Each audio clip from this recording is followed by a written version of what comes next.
بسم الله الرحمن الرحيم. إذا ظهرت البدع في أمتي فعلى العالم أن يظهر علمه فإن لم يفعل فعليه لعنة الله والملائكة والناس أجمعين. محترم زنن د دې کلیپ په ذریعه باندې تاسو ته یو پیغام درکوم او خاص کر مجاهدینو ته او بیا د دې امت نوجوانانو ته او هغه سره علماء کرامو ته پیغام دا دی چې تاسو کتل د فتنې خلاف علماء کار شروع کړی ولو چې هغه فتنه د سیفیت او د بریلیت ولا د ډیر وخت څخه په دې کې ډیر علماء حصہ ولا الحمدلله دغه فتنې د دیوبند په نامه باندې کار کوي او بیا دا فتنه سوکه سوکه شرمېدله داغه شرمندگی اختتام پذیر سوله ټول خلک وپېژندله. نن هغه فتنهګر خلک ډېر پریشانه دي، حواس باخته دي چې په کوم نامه باندې کار کوي هغه نوم د دې سپورته کړو سو چې د کوم چا په نامه باندې دي دا کار کوي هغه خلکو د دې خلاف هغه علماء د دې خلاف فتنې فتواوې جاری کړي. نو نن دا خلک داسې دي لکه لیونیان، داسې دي لکه هغه مجنونان چې شیخ رحم الله حقانی حفظه الله د دې پر دغه فتنه باندې داسې سخت گزار وکړي چې نن دوی د سر راپورته کېدو لایق نه دي.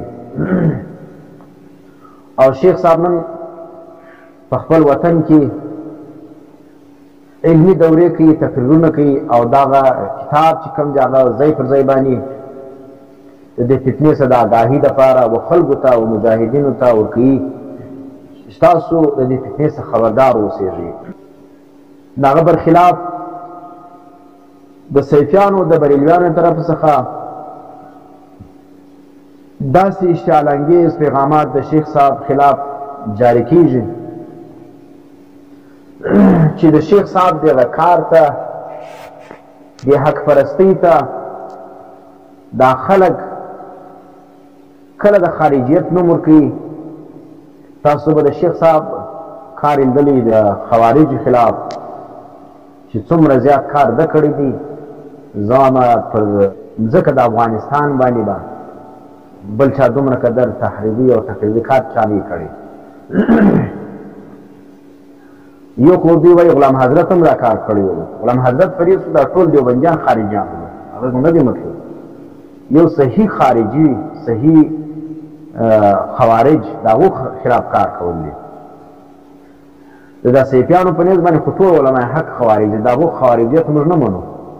اخو علما دیوبند ته هم خوارج وایي، اخو تبلیغان ته هم خوارج وایي. هغه هر حق پرسته چې وویني چې د دې د نظریې خلاف دي، د دې یو څه اعمال دي چې هسې خردرو وخوړل او خارجي دي. دا پر قبر چا ګنبد نه که جوړه دا خوارج دي. نو دغه د دې څه اعمال دي چې دي هغو ته خوارج وایي. یو حقیقي خوارج دي، د هغو خلاف صحیح کار شیخ رحیم الله حقانی حفظه الله هغه د خوارج خلاف څه کار کړی دي. لیکن دغه خلک چې کوم دي نن لیونیان دي. څه وخت چې د خوارج خلاف کار کوي نو بیا دغه سیفیان او بریلیان د خپل سر تاج بری. او چې نن شیخ صاحب د دې سیفیانو د بریلیان خلاف کار شروع کړي نو نن هغه شیخ چې دی هغه د سیفیانو بریلیان هغه ته خوارج وایي، هغه ته خارجي وایي، هغه ته وهابي وایي. مختلف قسم فتوی باندې دي او د هغه خلاف مختلف قسم دمکی امیز پیغامات جاری کی، اشتعال انگیز پیغامات جاری کی او د شیخ صاحب خلاف خلک چې کوم هغه را بړکاوي. نو زما د دې علماو دا التماس دی، دا مې مطالبه ده چې تاسو دا علم کړی وي. د دې علم کومه فایده ده؟ د علم د څه دپاره کړی؟ د دنیا او د دولت دپاره مې کړی وي، د املایي دپاره چې یو ټوکړه د ډوډۍ په دې باندې تاسو ته میلاو شي نو که دې دپاره نو دا علم چې کوم دا بیا فایده نه لري. ډوډۍ چې کوم د الله پاک حیوانات ته هم ورکوي او مرغان ته هم ورکوي چې نه لاس لري نه پښې لري. نو د لوږې د ډېرې څخه تاسو حق مه پټوئ چې موږ به څه خورو. نن امامت دی، د امامت د ډېرې څخه ته حق نه بیانوې، د ملکو د سردار او د معاشرې مطابق ته چلېږي. نو د عوام د تابعدارۍ څخه لاس واخلئ. قرآن و سنت ووایاست چې قرآن و سنت کې کوم مسایل دي، کوم علما د دې ترویج کړي، د هغو تایید وکړي، د هغو ته دغه وکړي، ملګرتیا وکړي. تاسو وګورئ څونه فتنې په دې امت راغلي دي. بعضې خلک د دین په نامه باندې د قرآن و سنت په نامه باندې قرآن وایي سنت وایي لیکن خپل باطل نظریات په هغه باندې ثابتېږي. بعضې ځایونه چې کوم دي خلک د حدیث څخه د سره انکار کوي، وایي زه خالي قرآن منم حدیث نه منم. او بعضې خلک چې کوم دي هغه بیا د دین په نامه باندې د قرآن و سنت څخه د شرک او د بدعاتو ثبوتونه کوي. پوهېږئ بریلویان صیفیان قرآن و سنت څخه د شرک او د بدعت ثبوتونه کوي او د خپل بریلویت او دا صیفیت او دا گمراهی ته دوی د چیش نوم ورکوي، کله د دیوبند نوم ورکوي، کله د اهل سنت والجماعت نوم ورکوي، کله د حنفیت نوم ورکوي، او کله کله چې کوم هغه د دین ترجمانان ځان بولي، کله د اولیاو ځان ته وایي، د اولیاو پاک نوم د خلکو بدنامه کوي.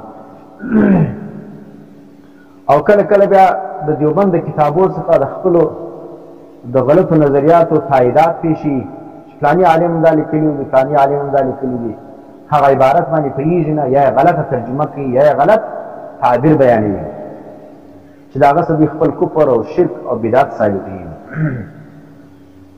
او علماء حق چې کوم دي هغه په ډېر کم تعداد باندې، ډېر د افسوس خبره ده چې په ډېر کم تعداد باندې د کم مسلک ته چې تاسو نسبت کوئ، کم مذهب ته چې تاسو نسبت کوئ، د هغه مذهب او دا مسلک دفاع کوونکي علماء کرام ډېر کم دي، د ګوتو په شمېر باندې دي.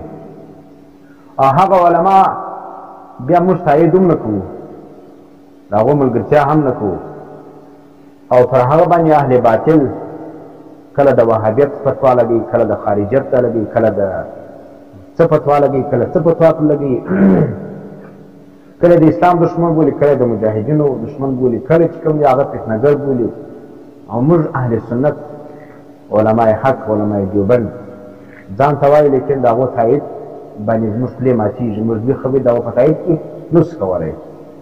د څه د وجې چې پر ما به ملایي ودرېږي، پر ما به درس ودرېږي، پر ما به فلانۍ وسي، فلانۍ به فلانۍ وسي. دا یو شی نه کېږي. مرګ ژوند د الله په لاس کې دی. دا خپل حق چې کوم دی دا مه پټوئ.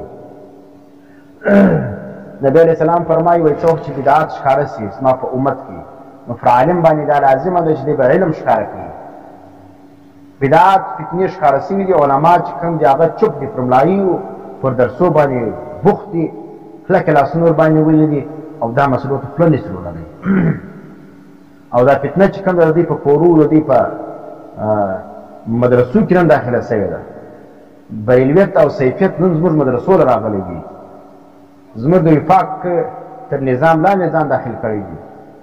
وفاق ته لعنت وایي، علماء دیوبند باندې لعنت دخي، لیکن د هغه باوجود د یو فایدې دپاره دغه بریلویانو د وفاق تر نظام لاندې دوی خپلې مدرسې هم رجسټر کړي دي. نبی علیه السلام وایي څوک چې بدعات ښکاره سي زما په امت کې، په عالم باندې دا لازمه ده چې دوی خپل علم ښکاره کړي. که چېرې دا کار علما نه وکړي، پر دوی باندې د الله لعنت وي. نو دا رقم علما چې کوم دي پر دې باندې الله لعنت ورېږي چې کوم علما حق نه ښکاره کوي. نو موږ خپله خوله خلاصه کړې ده انشاءالله، تر خپله وسه پورې د دې علماو د حق پرستو تایید کوو او ملګرتیا یې کوو چې څوک د دې فتنو خلاف، که فتنه د مماتیت ته، که فتنه د دې صیفیت ته، که فتنه د بریلویت ته، چې څوک د دې خلاف کار کوي موږ د هغو تایید کوو او پر هر میدان باندې کوو. او که څوک د دې فتنې خارجیت خلاف کار کوي موږ د دې ټولو تایید کوو. لیکن هغه علما چې دغه فتنې ویني او معلومې دي او بیا هم کار نه کوي او خوله یې چوپ نیولي دي، نو هغه علما چې د خلاف کار کوي هغه به اخر حواس باخته سي، هغه به کمزوري کړل سي، هغه به هم کښېني، نو فتنه به نور عامه سي.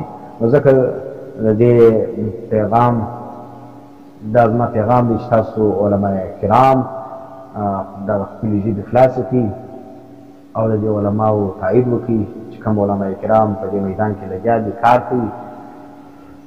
لکه شیخ رحیم الله حقاني صاحب چې نن د صیفیانو د بریلیانو هغه بڼې هم وکښلې، هغه یې سره ختم کړل. نن هغه حواس باخته دي، په مختلفو پیغاماتو په ذریعه باندې عوام ذهنونه خرابوي، واتساپو کې، پر فیسبوکو باندې د هغه خلاف پروپاګنډې کوي او مختلف قسم خبرې کوي، اشتعال انګیز پیغامات جاری کوي. نو په اشتعال انګیز پیغاماتو باندې تاسو هېڅ نشئ کولی. شیخ صاحب بدونه ژوندی چې څونه ژوند الله ورکړی، موږ بدونه ژوندي چې څونه ژوند الله راکړی. نو تاسو په دې دمکیانو باندې خلک بېروی نه سي، بلکې دا رقم وکړي